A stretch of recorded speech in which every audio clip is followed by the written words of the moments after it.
Everyone, आज का हमारा टॉपिक है विद्युत धारा के रासायनिक प्रभाव। ये पूरा टॉपिक एनसीईआरटी बेस्ड रहेगा और जो हमारी सीरीज चल रही थी सीट एंड साइंस पेपर 2 की, ये उसकी 7th क्लास है। इस टॉपिक को समझने से पहले आप पिछले 2 वीडियोस को देख लेना, जिसमें मैंने आपको तापीय प्रभाव और चुंबकीय प्रवाह के बारे में बताया है।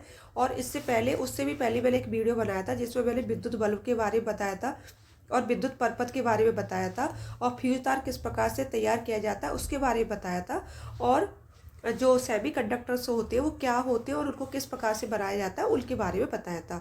और इस वीडियो में हम लोग जानेंगे इलेक्ट्रोप्लेटिक क्या होती है और इलेक्ट्रोलाइसिस क्या होती है, chemical effect of electric current, जो इलेक्ट्रिक करंट होता है उसके केमिकल इफेक्ट्स क्या होते हैं, और जो वीक करंट होता है उसकी टेस्टिंग हम लोग किस प्रकार से करते हैं, और लिक्विड में इलेक्ट्रिक करंट किस प्रकार से फ्लो करता है। ये सारी चीज़ें हम लोग इस वीडियो के अंतर्गत जानेंगे।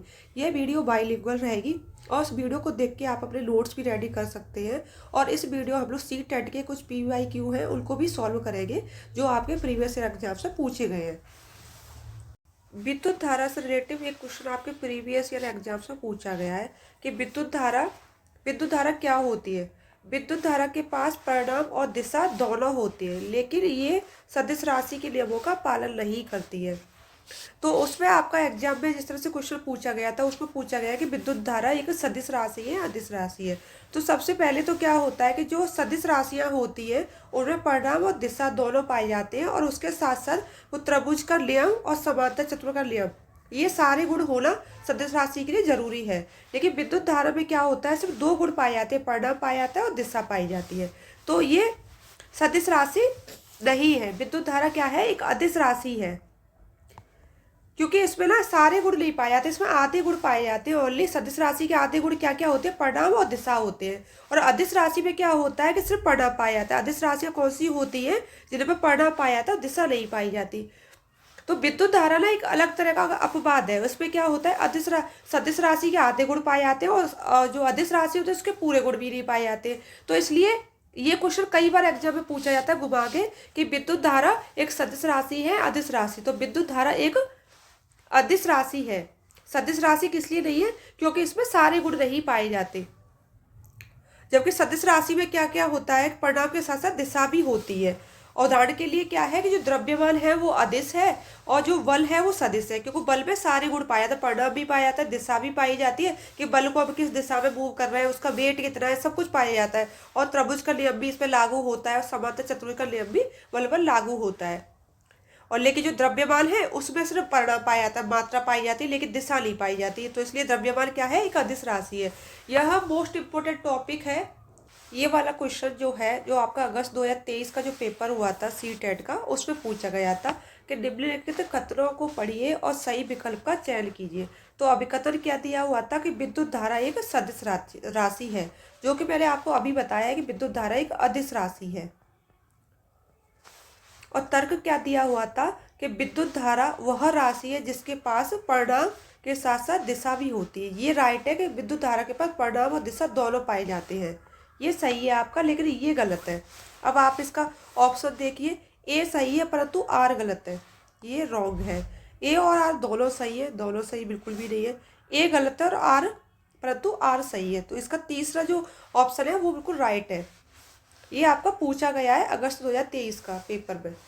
द्रवों में विद्युत का चालन, इससे पहले हम लोग समझ चुके हैं कि धातुओं में विद्युत का चालन किस प्रकार से होता है। जिस प्रकार से धातुओं में 3 कंडीशंस पाई जाती है विद्युत के चालन के लिए, और उसी प्रकार द्रवों में भी 3 कंडीशन पाई जाती है। मोस्टली क्या होता है, जो अपवाद होता है ना, वो सी टेट में वो क्वेश्चन सबसे ज़्यादा पूछे जाते हैं जो दोनों से डिफरेंट होता है, जो तीसरे प्रकार के होते हैं वो ज़्यादा पूछे जाते हैं। तो इसमें क्या होता है, जो सभी द्रव होते हैं विद्युत का चालन नहीं करते। ये बात सच है कि सभी द्रव विद्युत का चालन नहीं करते हैं या गुड कंडक्टर नहीं होते। कुछ गुड कंडक्टर होते हैं, कुछ पुअर कंडक्टर होते हैं, और कुछ के साथ ऐसी कंडीशंस होती है उसके बाद वो गुड कंडक्टर बन जाते हैं। तो वे द्रव जो विद्युत धारा को अपने अंदर से प्रभावित होने देते हैं उन्हें तो हम विद्युत का सुचालक बोलते हैं, गुड कंडक्टर होते हैं। वे कौन कौन से द्रव है, जैसे नल का पानी है, नींबू का रस, सिरका और नमक का घोल। अब ये जो उदाहरण में चीज़ें दी हुई है, ये गुड कंडक्टर किस प्रकार से है। जिन द्रव में विद्युत का चालन होता है उनमें क्या होता है, अम्ल पाया जाता है, क्षार पाया जाता है और लवण पाया जाता है। ये उसके विलयन होते हैं, इसलिए ये गुड कंडक्टर होते हैं। जिस भी द्रव के अंदर अम्ल, क्षार और लवण पाए जाते हैं वो गुड कंडक्टर होते हैं। और क्या होता है कि जैसे कि जो नल का पानी है उसमें क्या पाया जाता है, लवण पाए जाते हैं, और जो नींबू का रस होता है उसमें अम्ल पाया जाता है, और सिरका में क्या पाया जाता है, अम्ल पाया जाता है। इसलिए ये क्या है कि गुड कंडक्टर है। अब जो पुअर कंडक्टर या हीन चालक कौन से होते हैं, वे द्रव जो विद्युत धारा को आसानी से प्रभावित नहीं होने देते, अपने अंदर से आसानी से प्रभावित नहीं होने देते हैं, वो होते हैं पुअर कंडक्टर। वो कौन कौन से होते हैं, आशुद्ध जल होता है, शहद होता है, तेल और शराब, ये क्या होते हैं, पुअर कंडक्टर होते हैं। लेकिन क्या होता है, इसमें से एक क्वेश्चन पूछा गया है कई बार आपके एग्जाम में, ये मोस्ट इंपोर्टेंट है। जो आशुद्ध जल होता है उसमें नमक या नींबू का रस मिला ले पर वो क्या होता है, गुड कंडक्टर बन जाता है, सुचालक बन जाता है। सुचालक कैसे बन जाता है कि उसके अंदर नमक या नींबू का रस मिला देते हैं, जिससे क्या होता है उसमें आयंस पैदा हो जाते हैं और जिससे वो गुड कंडक्टर बन जाता है। तो ये जो अपवाद होता है ना, जो सबसे डिफरेंट होता है इन दोनों से, वो सबसे ज्यादा क्वेश्चन पूछा जाता है सीटेट में। विद्युत धारा की जांच। तो विद्युत धारा की जांच करने के दो तरीके होते हैं, एक तो होता है एलईडी और एक होता है चुंबकीय सुइयां। तो फर्स्ट जो होता है एलईडी, क्या होती है, एलईडी एक ऐसा उपकरण होता है जो मैंने आपको तापीय इफेक्ट में बताया भी था। एलईडी क्या होती है, ये ऐसा होता है कि जहाँ पर बहुत ही कम विद्युत धारा प्रभावित हो रही होती है तब भी ये दीप्त हो जाता है। तो इसमें क्या होता है, जो नॉर्मल बल्ब जो होते हैं आपके, जो इलेक्ट्रिक नॉर्मल बल्ब होते हैं वो इतनी जल्दी दीप्त नहीं होते, लेकिन एलईडी बल्ब एक ऐसा होता है बहुत कम विद्युत धारा पर भी दीप्त हो जाता है। तो इसमें क्या होता है, धातु के दो तार होते हैं जिन्हें हम लोग लीड्स कहते हैं। ये देखिए जैसे ये आपका एलईडी बल्ब है, इसमें ये तार निकल रहे हैं, धातु के दो तार दिखाई दे रहे हैं आपको। तो इसमें जो लंबा तार होता है जो हमेशा बैटरी के धनात्मक टर्मिनल से जोड़ा जाता है, इसको हम लोग एनोड भी बोलते हैं। और जो छोटा तार होता है वो बैटरी के ऋणात्मक टर्मिनल से जोड़ा जाता है, जिसको हम लोग कैथोड बोलते हैं। तो ये देखिए लंबा तार है, ये ऋणात्मक साइड से जुड़ा हुआ है, और छोटा तार है ये ऋणात्मक साइड से जुड़ा हुआ है। तो जब अगर ये बल्ब प्रदीप्त होता है तो इससे पता चल जाता है कि यहाँ पर विद्युत धारा प्रभावित हो रही है। अगर ये बल्ब जो एलईडी है दीप्त नहीं होता है तो इसका मतलब इसमें विद्युत धारा प्रभावित नहीं हो रही है। चुंबकीय सुइयां, इसके बारे में हमने जब चुंबकीय प्रभाव के बारे में समझा था तब मैंने बताया था चुंबकीय सुइयां क्या होती है। इसमें क्या होता है कि जैसे आपको पता है कि जब जब जब कहीं पर विद्युत धारा प्रभावित होती है तो वो क्या करती है, अपने आसपास से चुंबकीय क्षेत्र बना देती है, एक मैग्नेटिक फील्ड पैदा कर देती है। इससे क्या होता है, इसके प्रभाव से क्या होता है, इसके प्रभाव का उपयोग करके हम ये पता कर सकते हैं कि बहुत कम धारा का भी पता लगाया जा सकता है। जो चुंबकीय जो मैग्नेटिक फील्ड होता है, अगर कहीं पर मैग्नेटिक फील्ड अगर बन रहा है तो इससे पता चल जाता है कि वहाँ पे विद्युत धारा प्रभावित हो रही है। तो क्या होता है, सबसे पहले हम लोग माचिस की खाली डब्बी लेते हैं जिसके अंदर एक छोटा सा चुंबकीय सुई या कंपास बॉक्स को रख देते हैं, और उसके ऊपर क्या करते हैं, विद्युत तारों को लपेट देते हैं, और इन तारों के सिरों को हम द्रव में डाल देते हैं। जिससे क्या होता है, परिणाम से क्या पता चलता है कि द्रव में डालने के बाद अगर जो आपकी कंपास की जो सुइयां है, चुंबकीय सुइयां है, अगर वो थोड़ी बहुत भी विक्षेपित होती हुई दिखाई देती है, अगर थोड़ी सी भी हिलती है तो उससे पता चल जाता है कि इस द्रव के अंदर विद्युत धारा की उपस्थिति है। अगर सुइयां बिल्कुल भी विक्षेपित नहीं होती तो इसका मतलब द्रव के अंदर विद्युत धारा नहीं है।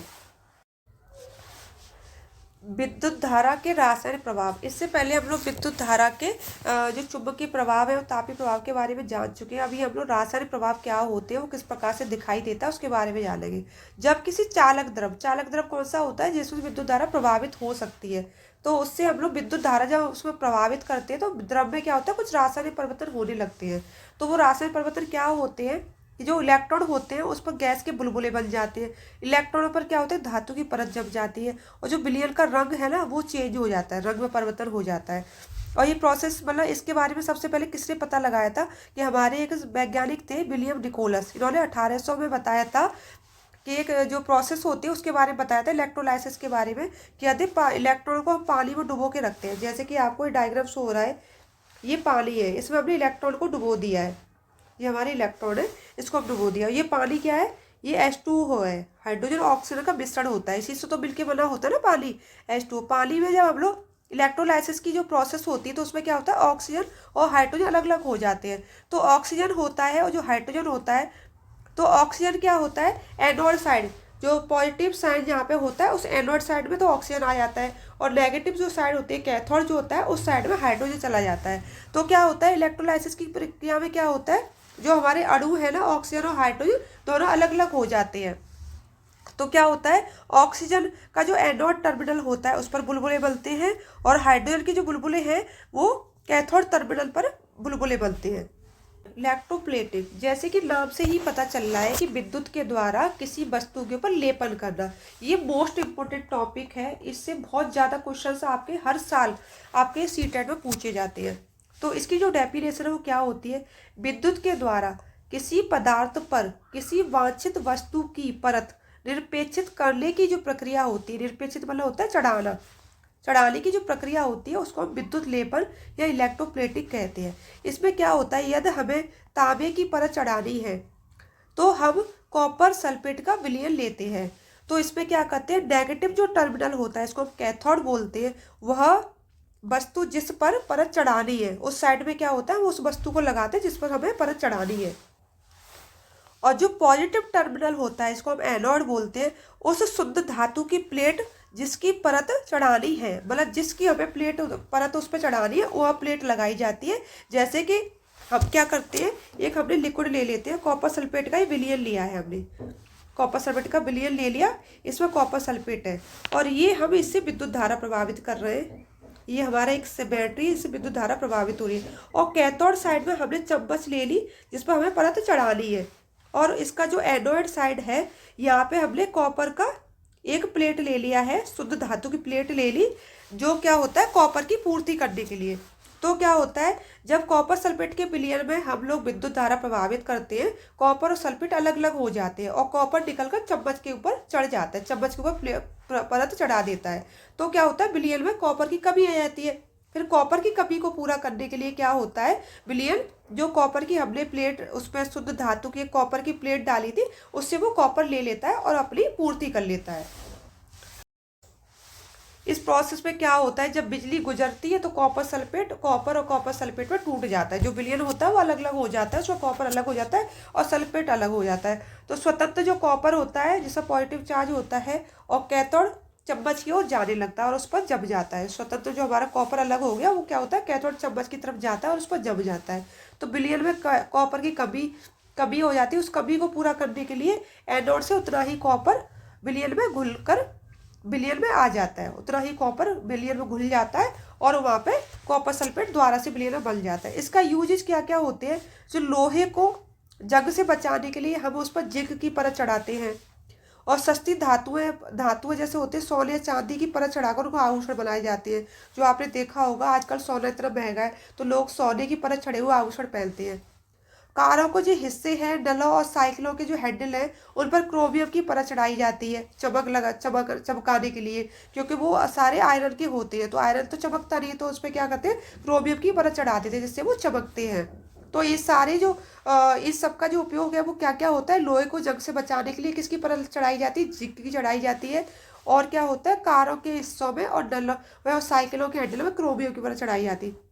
कभी कभी जो यूजेज है ना इसमें से क्वेश्चन सबसे ज़्यादा मिला के पूछे जाते हैं। ये जो क्वेश्चन है आपका सीटेट में पूछा गया, जो 15 दिसंबर को 2024 में एग्जाम हुआ था उसमें ये क्वेश्चन पूछा गया। यह क्वेश्चन काफ़ी घुमा के पूछा गया है, जो अभी हमने ये सारी चीज़ें समझी है उसी से रिलेटेड है क्वेश्चन, पर काफ़ी घुमा के पूछा गया, इसको आपको समझने की ज़रूरत है। जैसे भूजो किसी का नाम है, वो कहता है तांबे और कॉपर को परिशुद्ध करके उसे एक परपत बनाना है। परपत मतलब क्या है, उसको तांबा या कॉपर जो भी है उसको परिशुद्ध करना है, मतलब उसको अलग करना है, एक प्यूरिफिकेशन करना है उसको कॉपर का, और उसका वो एक सर्किट बनाएगा। तो निम्नलिखित में से उसे किस इलेक्ट्रॉन और विलयन को चुनना होगा, मतलब उसे कौन सा विलयन चाहिए, कौन सा इलेक्ट्रॉन चाहिए जिससे कि उसको शुद्ध कॉपर मिल जाए। तो इसमें क्या होता है, सबसे पहले विलयन को देखते हैं। तो जल में तो कॉपर होता नहीं है, फर्स्ट नहीं है। अब ये तीनों विलयन में कॉपर सल्फेट है, ये कॉपर सल्फेट है।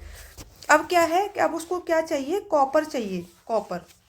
तो ये कार्बन इस सेकंड वाला भी नहीं होगा क्योंकि एनोड में कॉपर चाहिए उसको, और यहाँ पे भी कॉपर है तो इसको कार्बन में तो कॉपर होता नहीं है, तो ये भी हमने अलग कर दिया। अब दो ऑप्शन आपके बचे, तो इसमें एक एनोड में दो दिया है। एनोड तो होती है आपकी पॉजिटिव साइड, जिससे क्या होता है कि जो विलयन के अंदर किसी धातु की कमी आ रही है तो वो उसकी पूर्ति की जाती है। लिक्विड की पूर्ति के लिए क्या होता है, एनोड होता है।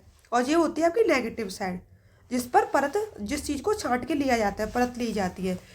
तो इसमें क्या होता है कि हमें कॉपर चाहिए, तो जब कैथोड में हमने शुद्ध कॉपर लगा रखा है तो कॉपर हमें एनोड में क्या होगा, अशुद्ध कॉपर को हम लोग एनोड साइड में लगाएंगे। तो क्या होगा, कि जो विलयन के अंदर कॉपर सल्फेट है तो कॉपर सल्फेट अलग हो जाएगा, तो कॉपर क्या होगा आपके कैथोड की तरफ चला जाएगा। जो कैथोड साइड है और नेगेटिव साइड आपका कॉपर चला जाएगा। फिर विलयन में क्या होगा, कॉपर की कमी होती जाएगी, तो आपका अशुद्ध जो कॉपर है उसमें से कॉपर छट छट के उस विलयन में मिल जाएगा। तो इसका जो राइट आंसर है वो थर्ड होगा। तो एनोड पर अशुद्ध कॉपर होना चाहिए, जिससे क्या होता है अशुद्धियाँ तो ओनली एनोड पर रह जाएगी और उसमें जो कॉपर होगा वो विलयन में मिल जाएगा, और उस विलयन में जो कॉपर था वो आपकी कैथोड की साइड में चला जाएगा। Thank you so much watching this video. अगर आपको वीडियो पसंद आता है तो वीडियो को लाइक करें, शेयर करें और चैनल को सब्सक्राइब करें।